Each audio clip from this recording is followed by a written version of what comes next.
My name is Grace. I am 28 years old. For my entire life, I saved myself for one person, for one moment, my wedding night. I dreamed it would be the most beautiful night of my life. But when that night came, my new husband looked at me with cold eyes. He slept in a different room, and the next morning, he asked for a divorce. What I didn't know was that his cruelty was hiding a painful secret. Before I met Samuel, my life was simple and quiet. I worked in a plant nursery. I loved the smell of wet earth and the gentle silence of the greenhouses. I spent my days with flowers, and I learned from them. I learned about patience. I learned that the most beautiful things need time to grow. I believed love was the same way. Because of my family's teachings, I made a choice. I decided to wait for marriage. This choice was a quiet garden inside my heart. I thought this was my special gift, the purest flower I could give to my future husband. I did not talk about it much. It was a promise I made to myself. One cool afternoon, a man walked into the nursery. He was tall and had dark hair. He was a history teacher, he told me. His name was Samuel. He was not like other men. He did not talk much. He just looked at the flowers with a deep sadness in his eyes. I felt a strange connection to his quietness. We started talking. He came back to the nursery every week. Our conversations were slow and gentle, like a growing plant. One day, I felt brave. I told him about my belief. My voice was a little shaky. I told him that I was waiting. I expected him to smile, or maybe even laugh. Many people did. But Samuel did not laugh. He looked at me for a long moment. His sad eyes were not sad anymore. They were full of respect. He nodded slowly and said, "That requires a strong heart, Grace." When he said that, I felt my own heart beat fast. It was like the sun coming out from behind a cloud.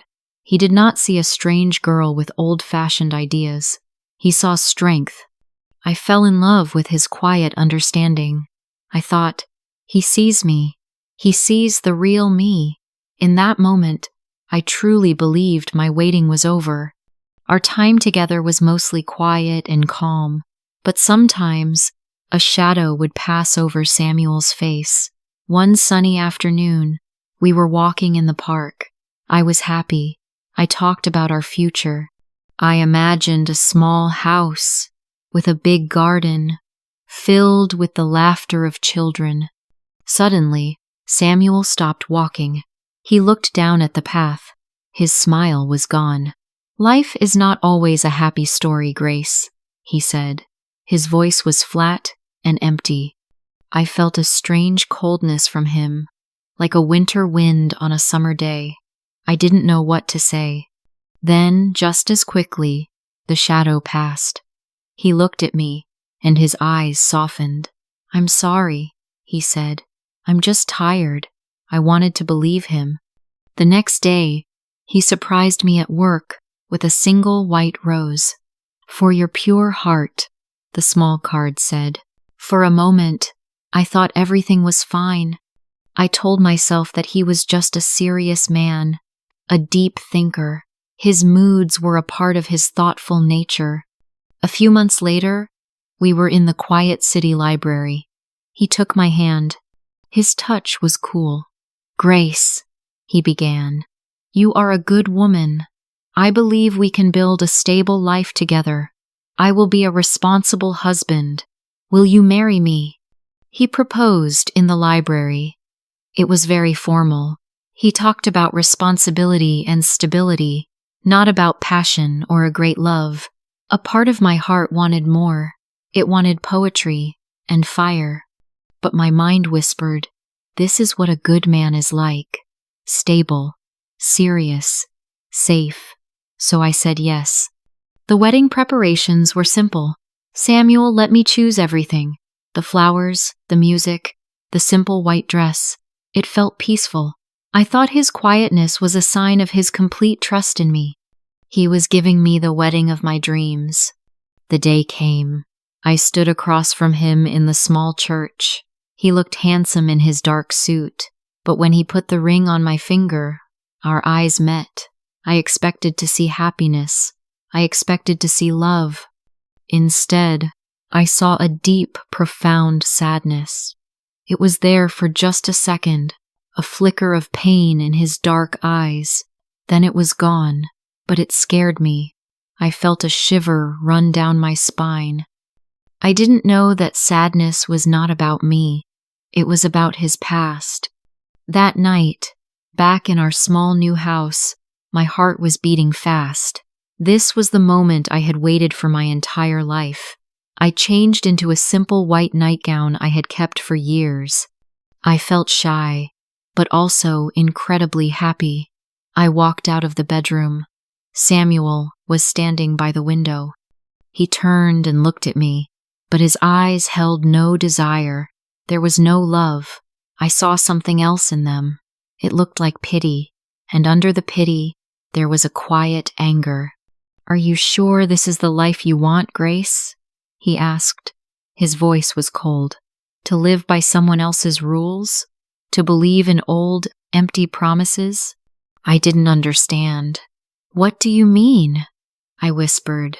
He didn't answer. He just shook his head. He walked to the closet, took out a pillow and a blanket, and went to the living room. I heard the soft sound of the couch as he lay down. I stood alone in the quiet room. My dream, my beautiful, perfect dream, was broken. I felt a deep ache in my chest. I had given him the most precious gift I had, and he had refused it. The night was long and silent. I did not sleep. The next morning, I found him sitting at the kitchen table. He looked like he hadn't slept either. He did not look at me. He just stared into his empty coffee cup. "I want a divorce," he said. The words were quiet, but they hit me like a physical blow. "I can't do this. You are not what I want. Your obedience, your purity, it suffocates me." My heart did not break. It felt like it had turned to stone. I could not cry. I felt completely empty. I looked at the man I had married just yesterday.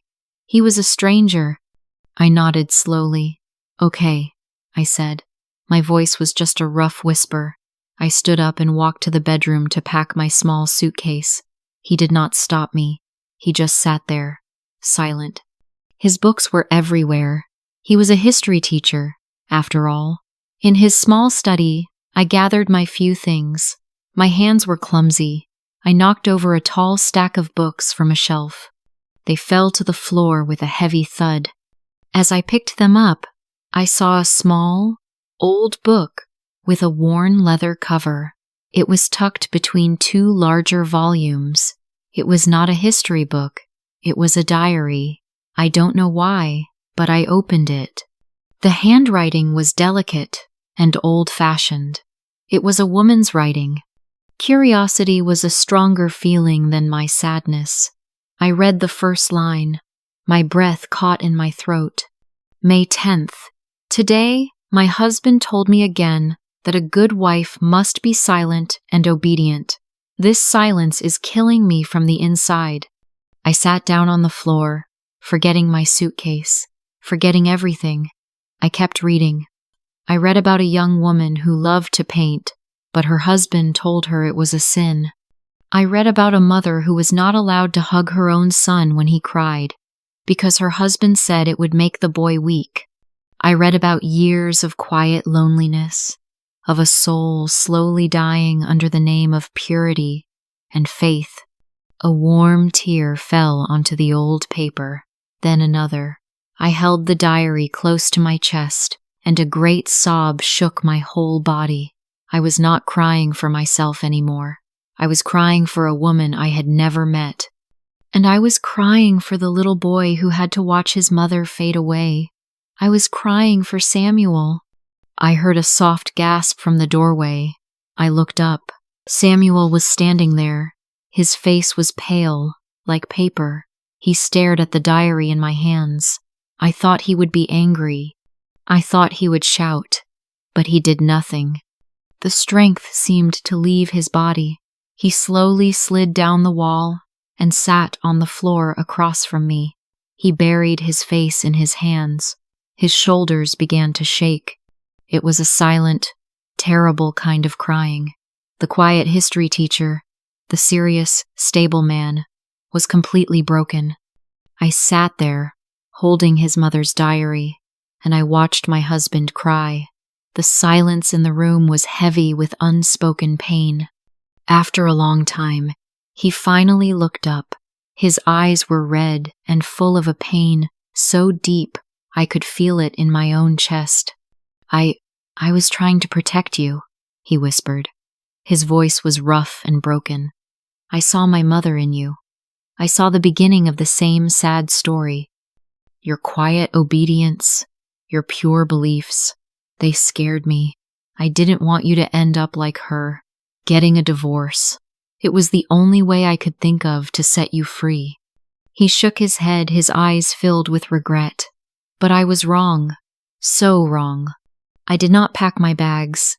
I did not leave. I just sat there with him on the floor, in the quiet room, until the sun went down. When he finally calmed down, he started to talk, and for the first time, he really talked to me. He told me everything. He told me about his father, a cold man who used religion as a weapon.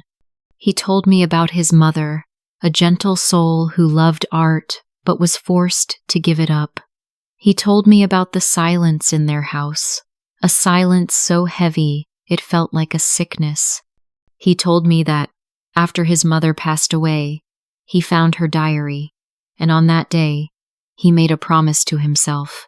He promised he would never let another woman suffer in silence. He finally looked at me, his eyes filled with a deep, honest regret.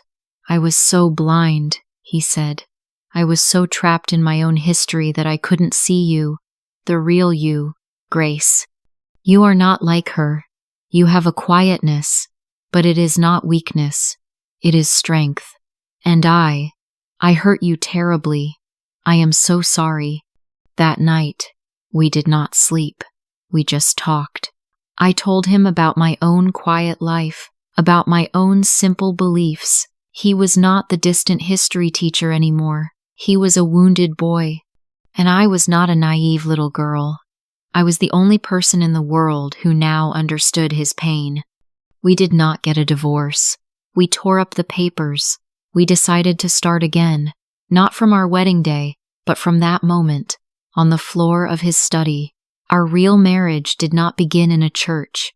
It began with tears and truth. Weeks passed. Life was different. It was quiet, but it was a new kind of quiet. It was filled with understanding. We learned to talk. We learned to listen. We learned to see the scars that we both carried. One Sunday, he took me to a quiet cemetery outside of town. We stood before a simple headstone. "Elizabeth," it read, his mother. We placed the white roses I had brought on the soft grass. Samuel held my hand. His grip was warm and strong. "My mother would have loved you," he said, his voice soft. "She would have loved your strong heart."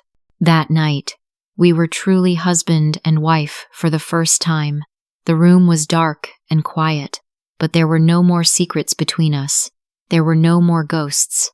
I learned that night that true intimacy is not about being untouched. It is about being seen, completely seen. Our love was not built on perfect promises or old traditions. It was built on healed wounds. It was built on the courage to love someone, not in spite of their broken pieces, but because of them. And I knew, in that moment, that this was the purest love of all.